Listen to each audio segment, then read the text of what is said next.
I'm Keith Mason and I am your expert. So at the moment we're going through a series looking at the most recent IElTS part 2 particularly, but some part 3 questions.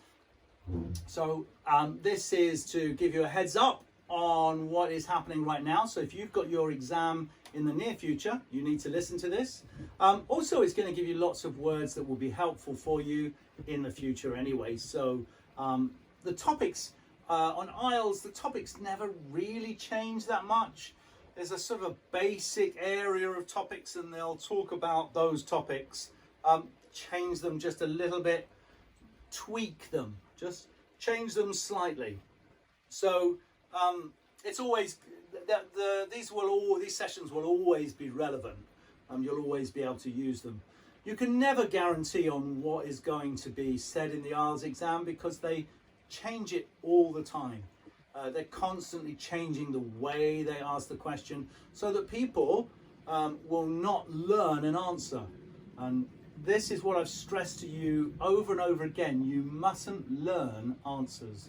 Don't ever learn answers. Whatever your teacher tells you, don't learn answers, because number one, the examiner will know you've learnt the answer. Believe me, they will know. If I was being questioned, you were questioning me in your language, and I was learning your language, you would know if I'd learnt the answer. And you'd know what to do. You'll ask a tricky little question to see whether I really know what I'm talking about. So you can never learn answers. You've got to just practice, practice, practice. But remember what I've taught you.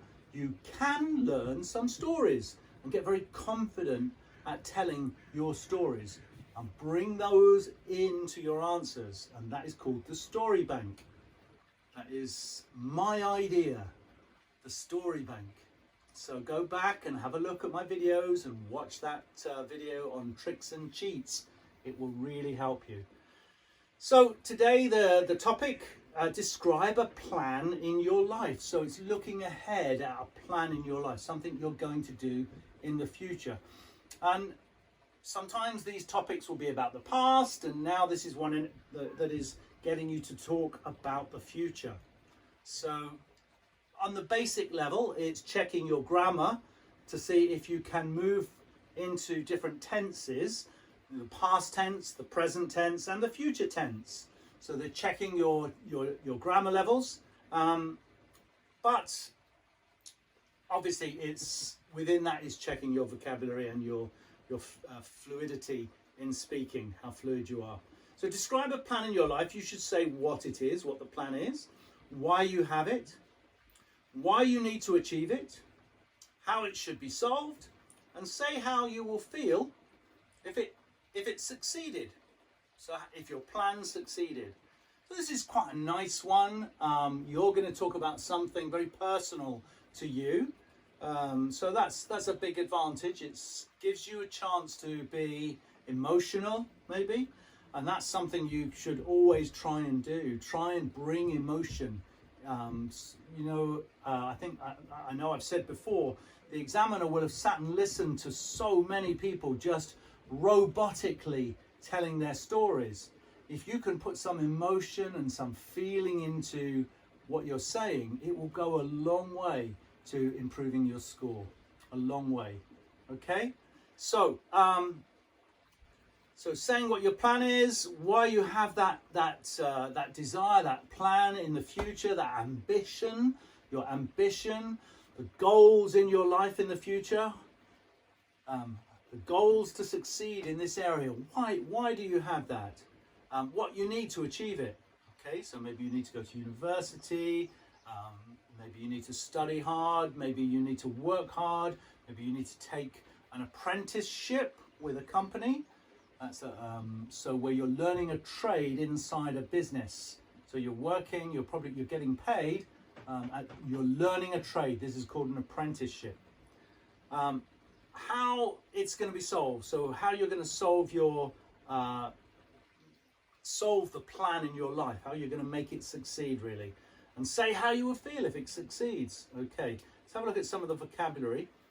So yes, ambition. Ambition is a word. I have So you might say, my ambition is to become a footballer and play for England. Yay! Okay, you can dream, can't you? That could have been my ambition at one stage when I was a young boy. That might have been my ambition. In fact, yeah, that probably was my ambition when I was very young. So my ambition was to play for England. Or you might say my dream. I have a dream. That famous saying, I have a dream. So your dream might be to play for England, play football, or your dream might be to be a pilot, fly an aeroplane. That might be your dream. It might be your ambition. So those are, 5, 6 banned words. You might talk about, and this is very advanced, this is band 8, band 9. You might talk about self-actualization. Self-actualization. So this is becoming the very, very best that you can be. Okay, self-actualization is realizing, becoming the very, very best that you could possibly ever be. Self-actualization. So these words will be talking about what your dream is, what your plan for the future is, what your aims and objectives in life are. Your aims and objectives in life, your goals. You might set yourself different goals as you go through life. A goal is an aim, an ambition, an objective, a goal. So these are my goals. My goals are to go to university and study hard and then to get my degree. My next goal is to continue and get a PhD or a master's degree. And then my ultimate goal, my ultimate ambition is to have a career in whatever. Okay? It's going to take, what's it going to take? Let's go back onto those questions if I can. So what you need to achieve it, how would it be solved? So it's going to take hard work and determination. I'm going to have to work hard and be very determined to achieve my dream. It's not just going to come overnight.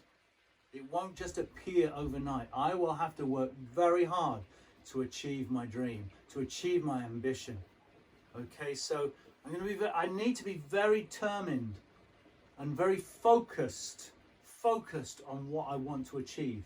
Focused, so looking, you focus on your hand, focus on something in the future, very focused.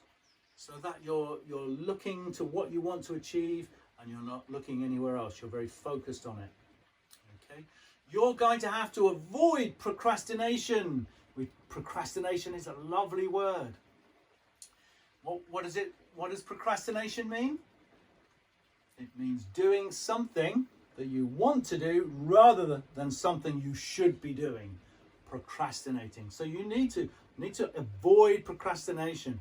I need to be very focused and determined and work hard to achieve my goals and ambitions. Yeah? So how are you going to feel? I'm going to be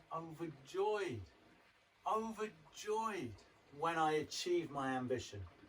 I'll be delighted, absolutely delighted, very happy and very proud of what I've achieved. And if you achieve that, you can be very proud. If you achieve your band 7 or your band 8, you can be very proud of what you've achieved. And maybe you might say, I will make my parents proud, or my wife or my husband very proud, or my children proud. Yeah? My grandparents very proud. So you make someone proud when you achieve your ambitions. So let's have a look at the part 3 questions that have been used. So what are the most common ambitions? Okay, so this could lead to you coming up with a list of things, but that's never good. It's never good in the IElTS exam just to list things. So never be tempted to do that. What are the most common ambitions? Oh, to be a footballer, to be a rocket scientist, to be that's not going to achieve anything.